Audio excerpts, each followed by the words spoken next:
Hindi ko sukat akalain na ganito kasarap ang kalalabasan ng aking ginawang burger tofu o diva.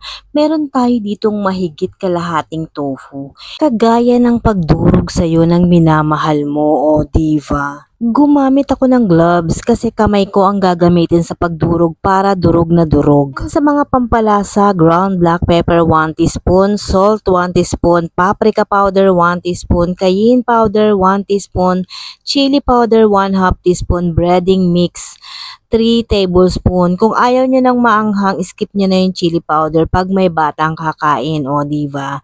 And then, i-mix natin yan ng mabuti. Kailangan mix na mix para maging even ang lasa. And then, yan, gamitin din natin ang ating kamay sa pagbibilog ng ating mga burger at papalapad na pabilog o diva. And then, ayan, nakagawa tayo ng 11 piraso sa ating mahigit kalahating kilo na tofu. And then, magbati tayo ng 2 extra large na itlog and 2 tasa ng breadcrumbs. And yung binilog-bilog natin na tofu, i-coat muna natin siya ng itlog bago natin siya ilagay sa ating breadcrumbs. And kaya naman kanina yung tofu, hindi na natin nilagyan ng itlog kasi magtutubig yun at hindi natin mabubuo. Kaya iyan, i-coat natin na lang siya ng itlog bago natin ilagay sa ating breadcrumbs. And then, lahat ng ating mga nagawang burger tofu and i-coat natin ng ating breadcrumbs. Ayan na siya. Ang dami na, 'di ba? Ang ganda ng pagkakabilog at hindi humuhulagpas. Hindi yan madudurog, mga kaimbento. And then, maglagay tayo ng sapat na mantika sa pagpiprito nitong ating burger tofu. And then, ayan, pisatin natin ng siyanse ba tawag dyan? Para talagang hugis burger siya. Kung wala naman kayong ganyan, kahit wala ng hugis, okay lang. Ang importante naman dyan is yung lasa na masarap talaga.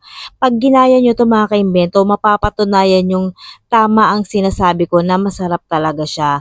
And then, hanguin na natin pag ganyan na ang kulay ng ating mga tofu. Luto na rin yan hanggang loob. And then, syempre, yung mga natitira, ispirituhin pa natin. Ginawa ko na rin to dati, kaya lang hindi ko siya na-vlog. Kasi nga naman, dati nawala kasi yung monetization ko. Kasi nandito raw ako sa bansang hindi raw namo-monetize o diva, nagkwento pa ang lola nyo. And then pagkaprito natin ng ating mga tofu, isunod naman nating i-fry itong ating mushroom. Saglit lang yung ating mushroom kasi nga naman hindi yan pwedeng ma-overcook. Mga 2 minuto lang is okay na, and then iset aside muna natin siya kagaya ng tofu. And then sa same pan, dyan na rin tayo maglalagay ng 1/4 cup ng butter. And nagtira ako ng 1 tablespoon sa pinagprituhan ng tofu. And then naglagay din ako ng 3 tablespoon ng flour. Antayin lang natin siyang maluto at magkulay pula. O yan, brown pala. And then yan, gumamit na ako ng wire whisk para naman maayos ang ating pagkakaluto dito sa ating gagawing gravy. Pag ganyan na ang kulay na medyo pula-pula na siya, lagyan natin ng 2 and 1/2 cup ng water. Balik sa ml yon is mga 500 ml o diva.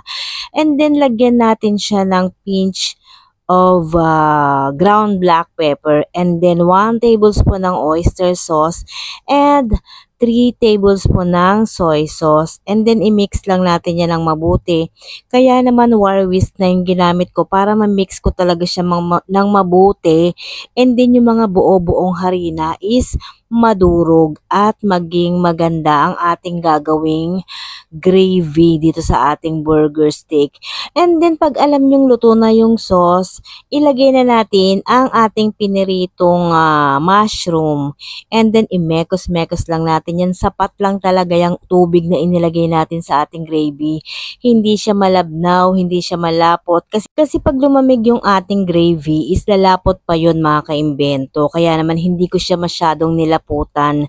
May konting labnaw. And then yan yung ating piniritong tofu burger o diva. Ang ganda-ganda ng pagkakaprito.